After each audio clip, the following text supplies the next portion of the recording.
जय हिंद प्यारे साथियों, स्वागत है आप सभी का उत्कर्ष एकेडमी खिलचीपुर के ऑनलाइन प्लेटफॉर्म में। इस वीडियो में हम लोग एमपी पुलिस कांस्टेबल एग्जाम 2023 के लिए मैथ के वेरी मोस्ट और इम्पोर्टेंट क्वेश्चन डिस्कस करेंगे।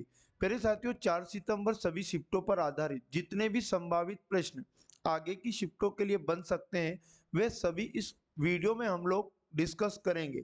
एक भी क्वेश्चन बिना स्किप किए लास्ट तक आपको मेरे साथ इस वीडियो में बने रहना है। यकीन मानिएगा, एग्जाम के अंदर प्रतिदिन इसी प्रकार के क्वेश्चन पूछे जा रहे हैं। यदि आप चैनल पर पहली बार विजिट कर रहे हैं तो चैनल को सब्सक्राइब करके बेल आइकन को ऑन कर लें, जिससे आपको सभी क्लास का नोटिफिकेशन तुरंत मिल पाएगा। इस क्लास का पीडीएफ आप हमारे टेलीग्राम से डाउनलोड कर सकते हैं। टेलीग्राम का लिंक आपको इस वीडियो के डिस्क्रिप्शन में मिल जाएगा। यदि आपने बाकी के पार्ट नहीं देखे तो प्लेलिस्ट आपको मिल जाएगी, जहां जाकर आप बाकी के पार्ट भी देख लें। आज का पहला और इम्पोर्टेंट क्वेश्चन है, चार क्रमिक संख्याओं का औसत 54 है, इनमें सबसे बड़ी संख्या निम्न है। तो आप लोगों को जब भी कितनी भी क्रमागत विषम हो या सम हो, अगर औसत दिया हो तो ये औसत जो होता है, याद रखिएगा, बीच वाला नंबर होता है। तो यहाँ पर चार क्रमागत विषम संख्याओं में बीच वाली संख्या 54 है, सबसे बड़ी संख्या लाना है।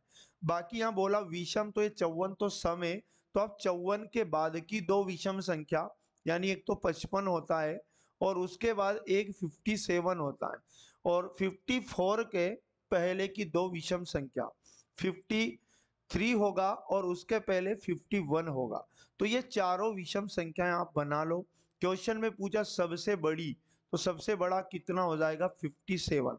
Option number D correct answer आपको याद रखना है। क्वेश्चन नंबर 2, निम्नलिखित में से कौन एक संपूर्ण वर्ग नहीं है? तो याद रखिएगा, चार ऑप्शन में पूर्ण वर्ग संख्या नहीं है, आपका उत्तर वो होगा। आपको वर्ग तो याद ही होगा कि भाई ये जो 576 है किसके वर्ग में आता है। तो मैं आपको बता दूं, 24 का स्क्वायर होता है 576, और 778 किसी का भी वर्ग नहीं होता, इसलिए पूर्ण वर्ग नहीं है। बी वाला करेक्ट आंसर हो जाएगा। आप कहोगे सर 529 किसका स्क्वायर हो जाएगा? तो याद रखिएगा 23 का स्क्वायर होता है 529, और 841 की यदि बात किया जाए तो ये 29 का स्क्वायर होता है। तो ये 3 नंबर तो पूर्ण वर्ग है, एक नहीं है, ऑप्शन बी। क्वेश्चन नंबर 3, वह सबसे छोटी संख्या ज्ञात करें जिससे 23,375 को विभाजित किया जाना चाहिए ताकि भागफल एक घनमूल प्राप्त हो। तो जब कभी ऐसा कोई क्वेश्चन आए कि भाई कोई पर्टिकुलर संख्या को विभाजित करने पर भागफल एक पूर्ण वर्ग हो, पूर्ण घन हो, क्या करोगे?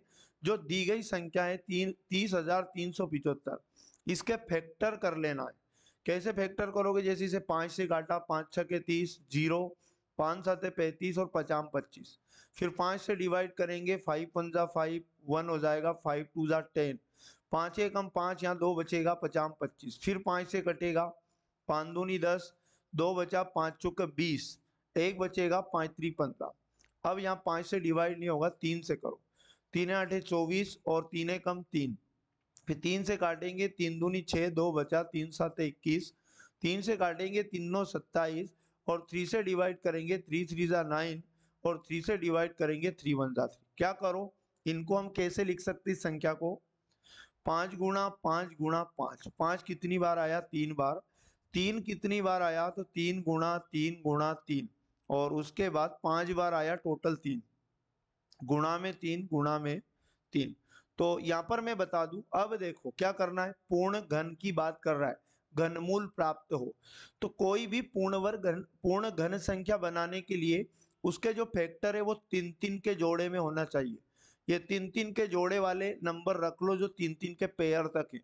बाकी कितना बचा हमारे पास जो जोड़े में नहीं है? तो ये 3 और 3, ये 3 3 के जोड़े में नहीं है, तो 3 गुणा 3 का ही भाग देंगे। अगर 3 3 9 और ये 9 कट जाएगा, मतलब ये कट जाएगा, तो बची हुई संख्या पूर्ण घन रह जाएगी। तो यहाँ पर इस संख्या को किससे विभाजित करना चाहिए? तो 3 गुणा 3 का भाग दिया जाए, यानी 9 का। Option number D correct answer हो जाएगा। क्वेश्चन नंबर 4 है, कितने समय में प्रतिवर्ष 10% चक्रवृद्धि ब्याज की दर से 2,000 रुपए की राशि 2662 रुपये हो जाएगी। कैसे करोगे? तो मिश्र धन, चक्रवृद्धि मिश्र धन का फॉर्मूला यूज कर लेना, कोई फालतू टेंशन में नहीं पड़ना। अमाउंट बराबर पी, कोष्टक में 1 प्लस आर बटे 100 की पावर टाइम होगा। एक ही जगह मिश्र धन दिया क्वेश्चन में 2662, गुणा का पी इधर भाग में पी फॉर प्रिंसिपल यानी मूलधन जो दिया है 2000, ये 2000 पी का मान है, और बराबर में कोष्टक में 1 प्लस आर का वैल्यू दिया 10 और बटे में 100, और पावर टी, टाइम का मान हमें क्वेश्चन से लाना है। जीरो से जीरो कटेगा, यहाँ पर इसे काटोगे आप तो ये 2 एकम 2, 2 तिया 6, 2 तिया 6, 2 एकम 2, 1331, और ये बनेगा 1000।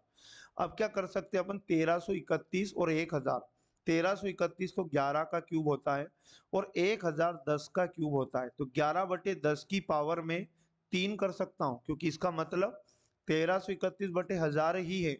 और बराबर की इधर सोल्व करोगे, 10 1 जा 10 प्लस 1 करेंगे तो कितना हो जाएगा? 11/10, और इस पूरे की पावर क्या है? T for time. अब देखो, आधार दोनों और बराबर हो चुका है, हमें घात का मान चाहिए, तो आधार बराबर करके आधार से आधार कट हो जाएगा, तो 3 बराबर क्या बचा? टी मतलब टाइम कितना आया? 3 वर्ष। 3 वर्ष correct answer, option number C. Question number 5 की बात करें तो एक समांतर चतुर्भुज का क्षेत्रफल 42 वर्ग सेंटीमीटर है। यदि इसका आधार 7 सेंटीमीटर है तब इसकी ऊंचाई है। तो आपको मैं बता दूं, समांतर चतुर्भुज के क्षेत्रफल का फॉर्मूला आधार गुणा ऊंचाई होता है, आधार गुणा ऊंचाई। ठीक है, तो क्षेत्रफल की जगह आप 42 रखोगे बराबर आधार दिया 7 गुणा ऊंचाई का मान हमें निकालना है, गुणा का 7 इधर आएगा तो भाग में चला जाएगा, तो 42/7, और एक इसका मान आ जाएगा ऊंचाई का, और यही हमें चाहिए। 7 से कट करेंगे, 7 6 जा 42, 6 सेंटीमीटर क्या आ जाएगा? इस समांतर चतुर्भुज की ऊंचाई आ जाएगी, यानी एच का मान 6 is the right answer, option number A. आगे बात करें नेक्स्ट क्वेश्चन की, तो आईएमपी क्वेश्चन, प्रायिकता परमुटेशन कॉम्बिनेशन के भी क्वेश्चन पर डे पूछने लगा है। अंकों 1 2 3 0 8 से 4 अंक वाली ऐसी कितनी संख्याएं निर्मित हो सकती हैं जो 10 से भाज्य हैं? 4 अंक की संख्या बनाना, 1 अंक, 2 अंक, 3 अंक और 4 अंक, और ऐसी संख्या जो 10 से कटे, ऐसी कितनी संख्याएं बनाई जा सकती है? तो मैं आपको बता दूं, 10 से कौन नंबर कटता है? तो वे सभी संख्याएं 10 से कटती हैं जिसका इकाई अंक 0 हो। अब ये जो 0 दिखाई दे रहा है, ये कहाँ होना चाहिए? इकाई की जगह, मतलब अंत में 0, यहाँ पर 0 आएगा। ठीक है, और बाकी अंक को अपन कितनी तरह से रख सकते हैं, उतनी संख्याएं बन जाएगी। बचे कितने अंक? अगर एक अंक यहाँ रख दिया लास्ट में, तो 1 2 3 4, 4 डिजिट और बचे हैं, तो इन 4 में से कोई भी एक 4 तरीके से कहाँ आ सकता है? फर्स्ट स्थान पर, यानी कि यहाँ 4 में से कोई भी एक हो सकता है। फिर गुणा लगाओ, अब एक यहाँ फिक्स हो जाएगा, तो बचा कितना? 3, इन 3 में से कोई भी एक यहाँ आ सकता है, और गुणा लगाओ, यहाँ बचे हुए कितने अब अंक? 2, वो 2 यहाँ आ सकते हैं। ठीक है, और यहाँ तो 0 फिक्स हो ही गया, तो इस प्रकार से यहाँ कितनी और संख्या ऐसी निर्मित की जा सकती है? 4 3 12 और 12 दूनी 24, इस प्रकार 24 is the right answer, option number B correct answer हो जाएगा। क्वेश्चन नंबर 7 और अति महत्वपूर्ण, एक साथ 2 पासा फेंकने में 6 के योग वाले नंबर आने की संभावना क्या है? मतलब यहाँ पर प्रायिकता लाना है। प्यारे साथियों, प्रायिकता आप सभी जानते हैं, आने की संभावना, आने की संभावना यानी अनुकूल परिणाम भी कह सकते हैं, और बटे में कुल संभावनाएं, कुल संभावना कहो या फिर कुल परिणाम भी कह सकते हैं। तो यहाँ पे जब भी कितने भी पासा को फेंके जाए, तो कुल परिणाम कैसे निकालोगे? शॉर्ट तरीका है, पासा दो फेंका जा रहा है, और एक पासे में 6 फलक होते हैं, तो पासा फेंके तो 6 फलक होते हैं, जितने पासा फेंके जाए आप 6 की उतनी घात बना लो। तो यहाँ 2 पासा फेंका जा रहा है, 6 की पावर 2 बना लो, और 6 का वर्ग कितना होता है? 36, तो कुल परिणाम तो 36 है।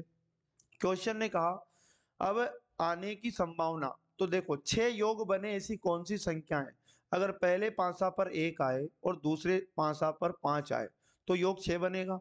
दूसरे पर पहले पर 5 आ जाए और दूसरे पर 1 आ जाए तो भी 6 बनेगा।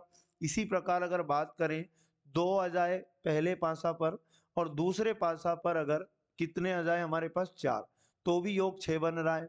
और इसी प्रकार यहाँ क्या हो सकता है कि एक पासा पर पहले 4 आ जाए और दूसरे पर 2 आ जाए तो भी 6 बन रहा है। तो 4 परिणाम ये हुआ। अभी और क्या 6 बचा है? अगर पहले पर भी 3 आ जाए और दूसरे पर भी 3 आ जाए तो भी 6 बन रहा है। तो यहाँ मैं बता दूं अनुकूल परिणाम यही बनेंगे जिनके अंकों का योग 6 बनेगा। 1 2 3 4 5 तो टोटल 5 आने की संभावना 5 है और कुल परिणाम 36 है। 5/36 is the right answer. Option number A सही जवाब है। अगला क्वेश्चन मोस्ट इंपोर्टेंट। दो फ्रैक्शन हैं, इनके बीच में निम्नलिखित में से कौन है? तो जब कभी क्वेश्चन में दो फ्रैक्शन के बीच में कौन है ऐसा पूछे क्या करोगे? आप इन दोनों फ्रैक्शन को जोड़ो 4/5 प्लस 5/6 और इसमें जोड़कर 2 का भाग लगा देना। होता क्या, इससे औसत निकल जाएगा और औसत जो होता है वो बीच का नंबर होता है, याद रखिएगा।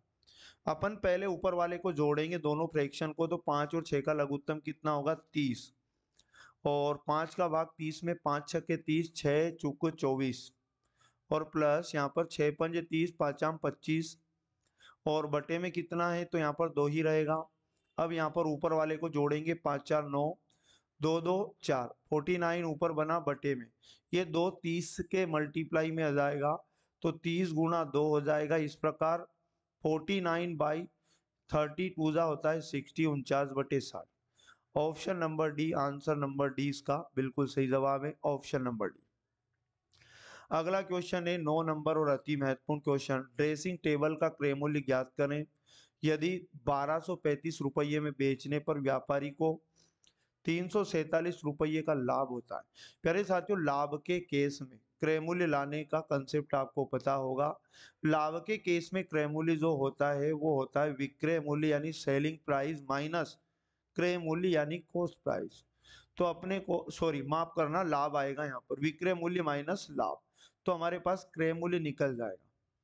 क्वेश्चन ने कहा क्रय मूल्य बताओ कॉस्ट प्राइस, तो सेलिंग प्राइस यानी विक्रय मूल्य दिया है 1235 में बेचा जाए तो 1235 में से माइनस करेंगे लाभ, कितना दिया 347 का प्रॉफिट होता है। तो कॉस्ट प्राइस आ जाएगा 15 में से 7 गया 8, यहाँ पर 12 में से 4 गया 8 और ये 11 में से 3 गया 8, 888 रुपये इसका क्रय मूल्य बनेगा। ऑप्शन नंबर ए बिल्कुल सही जवाब हो जाएगा। क्वेश्चन नंबर 10 की बात की जाए तो एक समलंब का क्षेत्रफल दिया है 416 वर्ग सेंटीमीटर है। यदि इसकी ऊंचाई और इसकी एक समांतर भुजा क्रमशः 16 सेंटीमीटर तथा 20 सेंटीमीटर है तो दूसरी भुजा बताओ। तो समलंब चतुर्भुज के क्षेत्रफल का फॉर्मूला क्या होता है? दो समांतर भुजाएं होती है तो दोनों का योग a प्लस बी और 1/2 भी गुणा में चलेगा, 1/2 समांतर भुजाओं का योग गुणा में ऊंचाई, ये क्षेत्रफल का फॉर्मूला है। क्षेत्रफल क्वेश्चन में दिया 416, भाग से ये 2 इधर आएगा गुणा में बराबर a प्लस बी में से समांतर भुजा में से एक का मान बताया 20। चलो मान लो a का मान 20 हो गया, b का मान अपने को पता करना है, गुणा ऊंचाई की जगह कितना रखेंगे हम लोग, तो ये 16 ऊंचाई भी दिया गया है। आप क्या करो, गुणा का 16 इधर भाग में जाएगा तो 416 गुणा 2 और बटे में 16 और बराबर में क्या रह जाएगा यहाँ पर, तो 20 और प्लस बी, काट लो इसे, 2 से कट करेंगे 2 8 16, 8 से काटा 8 5 40, एक बचा 8 दूनी 16 52, प्लस का 20 इधर होगा तो माइनस हो जाएगा 52 में से, तो 52 माइनस 20 इजिकल टू बी, दूसरी भुजा आ जाएगी और यहाँ 2 बचेगा, 5 में से 2 गया 3, तो यहाँ पर मैं आपको बता दूं 32 सेंटीमीटर उस समलंब चतुर्भुज की दूसरी भुजा आ जाएगी। 32 ऑप्शन नंबर ए बिल्कुल करेक्ट आंसर हो जाएगा। तो प्यारे साथियों ये थे प्रतिदिन की भांति आज भी अति महत्वपूर्ण क्वेश्चन। यकीन मानिएगा एग्जाम के अंदर भी इसी प्रकार के क्वेश्चन आपको देखने को मिलेंगे, इसलिए पर डे इस क्लास को आप जरूर वॉच किया करें और चैनल को सब्सक्राइब करके बेल आइकन ऑन कर ले जिससे तुरंत क्लास का नोटिफिकेशन आपको मिल जाए। मिलेंगे नेक्स्ट वाले पार्ट में, पढ़ते रहें। जय हिंद, जय भारत, वंदे मातरम।